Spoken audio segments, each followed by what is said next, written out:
예, 여러분 안녕하십니까? 샘킴 프리칭 미션입니다. 오늘은 창세기 13장 1절부터 13절까지 말씀을 본문으로 해서 여러분과 생각을 하도록 하겠습니다. 제목은 내가 진실로 원하는 것이 뭐냐? 우리가 살면서 여러 가지 이야기를 하고 겉으로 드러나는 이야기들, 모습들 이런 것들이 있지만 실제로 내 속에 있는 진짜 어, 원함이 무엇이냐 이런 얘기를 좀 해보고 싶어요. 그래서 정말 내가 하나님을 깊이 사랑하는지 이런 얘기를 좀 하려고 합니다. 본문은 1절과 2절만 13장 1절과 2절만 읽겠습니다. 아브라함이 애굽에서 그와 그의 아내와 모든 소유와 롯과 함께 네겝으로 올라가니 아브라함에게 가축과 은과 금이 풍부하였더라. 아브라함이 애굽으로 내려온 것은 배가 고프고 가진 것이 없기 때문입니다. 하여튼 그게 뭐 말하자면 너무 없어서 위기가 왔어요. 내려갈 때는 그랬어요. 근데 이제 올라갈 때는 좀 상황이 달라졌죠. 올라갈 때는 가진 것이 너무 많았고 그것 때문에 위기가 찾아왔습니다. 재화가 많아지면 인생의 모든 문제가 다 해결됩니까? 해결되는 것도 있지만 해결되지 않는 더 심각한 문제들이 많이 생깁니다. 오히려 가지고 있기 때문에 문제가 더욱 많이 생기죠. 이런 사실이 아브라함과 롯의 두 번째 여행에서도 분명히 드러납니다. 본문을 읽다가 1절에서 이상한 것을 발견했어요. 아브라함이 애굽에서 그와 그의 아내와 모든 소유와 이게 먼저 나오고 그 다음에 롯과 함께 네겝으로 올라가니 이상하죠? 언급된 순서에서 아브라함의 소유가 롯보다 앞서죠. 히브리 말로 읽으면 베이슈토 네콜 아셔를로 벨로 롯. 그러니까 이게 히브리 성경 자체도 뭐 그의 아내 그가 가진 모든 것 그리고 나서 마지막으로 롯의 순서를 기록하죠. 그러니까 이제 그 뭐 제가 말씀드리고 싶은 것은 뭐 아내인 사라가 중요한 건 당연한데 그걸 얘기하는 게 아니라 그가 가진 모든 소유가 롯보다 앞선다. 이런 그 말씀을 드리고 싶은 거죠. 일절의 표현에 의하면 단도직입적으로 말씀을 드리면 사람이 재물보다 못해요. 이렇게 되면 인간적인 어떤 관계, 인간관계가 필연적으로 망가질 수밖에 없는 거죠. 뭐 두 사람 가운데 어느 사람의 잘못이다, 아브라함의 잘못이다, 롯의 잘못이다 이런 걸 지적하는 게 아니라 그들의 상황이 달라졌다는 것을 이야기하는 겁니다. 결과는 말씀드린 것처럼 지난 시간에 말씀드린 것처럼 두 사람의 헤어짐이었습니다. 재물이 많아져서 가진 것이 너무 많아서 좁은 땅에 함께 살 수 없어졌기 때문입니다. 말씀을 드리면서 오해하지 말 것은 뭐 기독교인들더러 돈을 벌지 말라, 풍요하게 살지 말라 이런 얘기 절대 아니에요. 물욕에 휩싸여서 하나님을 떠나지는 말아야 한다. 이것이 말씀드리는 핵심입니다. 이 문제는 사실 제가 볼 때는 아브라함보다는 롯에게 훨씬 더 많았죠. 헤어지는 마당에 재물에 관한 생각, 어떤 삶의 어떤 그 풍성함을 생각하는 것이 롯에게 욕심이라고 하는 불을 지폈다. 저는 그렇게 해석합니다. 땅을 나누는 과정에서 아브라함은 조카인 롯에게 선택권을 양보합니다. 조카와 땅을 놓고 다툴 수는 없을 거라고 생각했을 것 같아요. 아브라함은 애굽에 내려가면서 좀 망가졌지만 그래도 회복이 됐어요. 그래서 인격적이고 신앙적으로 애쓰는 모습을 보여준다라고 저는 생각합니다.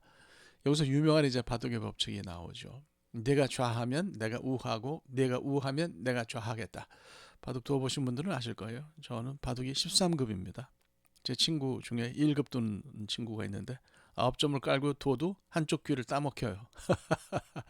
예, 그 포석을 그 친구한테 배우는데 뭐 따라 두면은 필패죠. 그러니까 이제 뭐 내가 우하면 나는 좌하고 내가 좌하면 나는 우하고 이런 것이 이제 포석할 때 정석이에요. 남자분들 또 특히 이제 바둑 두시 요즘은 여성분들도 바둑 많이 두시나요? 하여튼 바둑 두시는 분들은 아실 거예요. 그런데 이제 롯은 이런 그 아브라함의 생각과는 좀 달랐던 것 같아요. 욕심이 생겼기 때문인지 땅을 네가 선택하라. 그러니까 생각이 좀 복잡해졌습니다. 애굽이 풍요로우니까 그곳으로 다시 가고 싶지만은 애굽에 가서 당한 일을 생각하면 좀 끔찍했어요. 뭐 돈이 아무리 좋아도 목숨과 바꿀 수는 없다고 생각했겠지요. 어쨌거나 목숨은 아깝고 그렇다고 풍요를 포기하기는 좀 싫었고 그래서 이제 롯이 대안으로 선택한 것이 새 지역의 조알이었습니다. 조알. 조알은 소돔과 고모라의 근접 지역인데요. 이집트의 영토는 아니었지만 애굽의 영토는 아니었지만 분명히 당시의 가나안 경계를 벗어나 있었던 것은 확실합니다. 창세기 10장 19절 보면 가나안의 경계는 시돈에서부터 그라를 지나 가사까지와 소돔과 고모라와 아드보와 스보암을 지나 라사까지 있더라. 뭐 그 경계죠, 경계선을 걸쳐 있는 거죠. 쉽게 말하면 롯은 애굽으로는 가지는 않았지만은 언약의 땅을 벗어나는 선택을 했어요. 뭐 애굽으로 가는 것이 아니라면 뭐 이 정도야, 언약을 가볍게 여기는 건 아니라고 그렇게 생각한 것인지 뭐 그건 제가 알 수가 없습니다. 하여튼 그는 여기서 꼼수를 쓴 것으로 저는 그렇게 보이고 꼼수가 드러났죠. 애굽은 아니되 애굽과 같은 곳을 찾았어요. 그 땅이 10절 말씀 보면 그 땅이 여호와의 동산, 에덴을 가리키죠. 여호와의 동산 같았고 애굽 같았다 이렇게 말하지 않습니까? 롯이 이제 그곳으로 이주한 이유는 딱 하나였다고 저는 생각합니다. 거기가 애굽 같았기 때문이에요. 실제로 행동으로는 삶에서 롯은 애굽에 한 번 내려갔을 뿐이지만 심리적으로는 2번 내려갔다. 그거 다름없다. 저는 그렇게 해석합니다. 이 모든 일의 이유는 딱 하나, 재물의 풍성함에 사로잡혀서 하나님의 언약을 만홀히 여기는, 가볍게 여기는 그런 모습이 그에게 있었다는 거예요. 조알은 뭐 외형적으로 좋아 보였어요. 본질이 달랐어요. 조화를 표현한 말이 뭐예요? 여호와의 동산, 간 아도나이. 이게 이제 에덴을 의미하는 건데, 에덴이 아름답죠. 그리고 뭐 회복해야 할 곳이면 틀림없지만, 이게 사실 잘 생각해 보면 사람이 하나님처럼 되고 싶어서 하나님을 떠나고 배반한 곳이 바로 에덴입니다. 이것 우리가 또 잊지 말아야 하죠.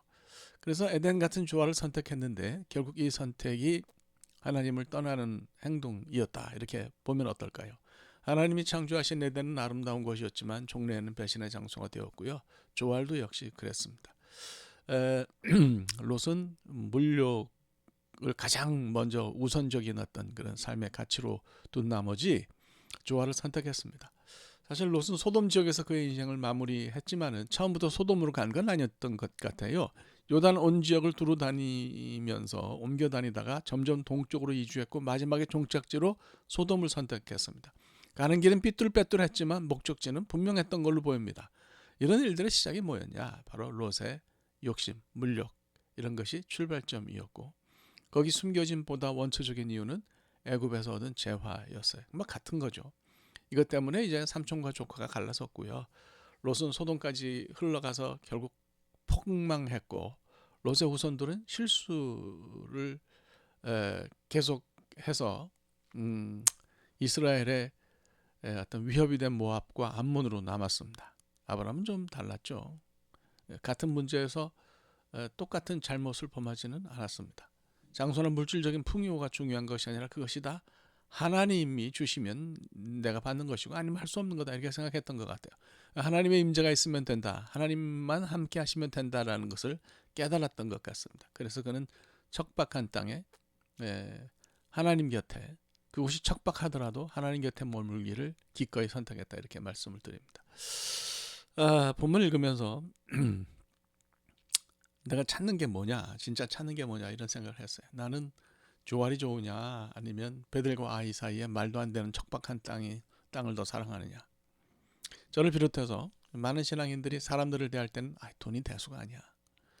신앙이 우선이야. 하나님이 계시면 그걸로 다 된다고 말은 하지만 눈이 조알 언저리를 헤매고 있을 때가 많아요. 제가 어제 그 형님 목사님하고 대화를 하면서 또 돈에 관한 얘기가 좀 나왔어요. 네, 그분 말씀이 참 폐부를 찔렀습니다. 교회 역시 돈을 추구하는 그런 기관으로 전락한 지 오래가 아니냐. 다 그렇지는 않아요. 다 그렇지는 않지만 참 가슴 아프게 들어야 할 말이라고 생각합니다. 아무리 이게 그래 사람의 실존이 그런데 그렇다고 해서 우리가 우리 자신을 롯을 비난할 정도로 잘 사는 그런 존재냐? 저는 저 자신 개인이 그렇지는 않은 것 같아요. 뭐 부자로 살아본 적은 없지만 생각이 뭐 롯을 비난할 만큼 뭐 그렇게 항상 하나님을 재물보다 더 위에 두고 그랬던 건 아닌 것 같아요.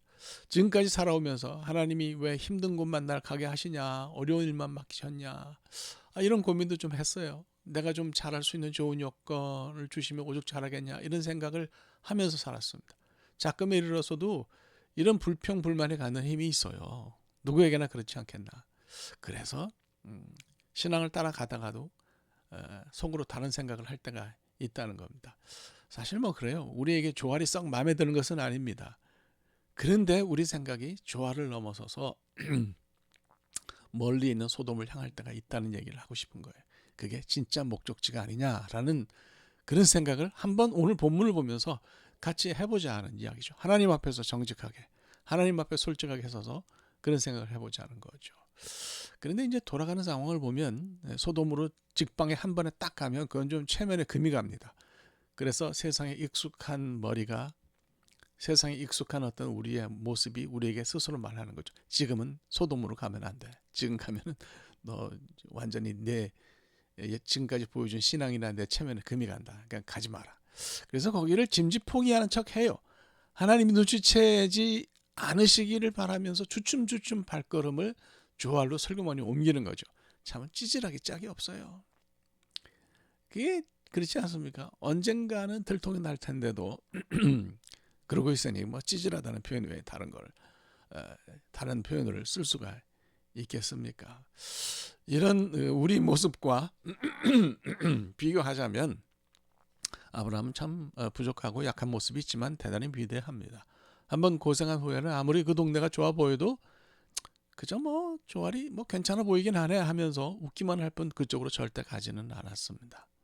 살면서 헛된 것에 그만큼 집착했으면 이제는 아브라함만큼은 아니더라도 그만 헤맬 때가 되지 않았나 그런 생각을 요즘에 합니다.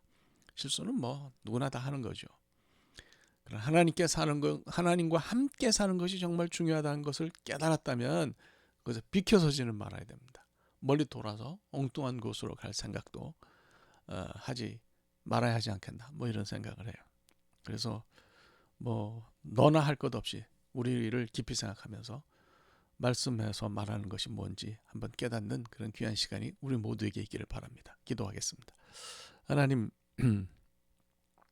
하나님을 바라고 하나님을 생각한다고 늘 말하지만 실제로 우리의 생각은 다른 것이 차지하고 있을 때가 많지 않은지 하나님 앞에서 솔직하게 자신을 들여다봅니다.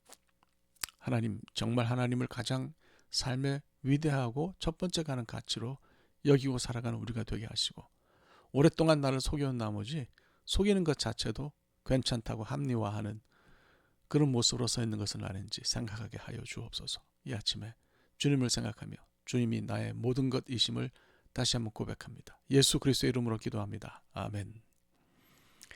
여보, 이렇게 설교했어요. 감사하고요.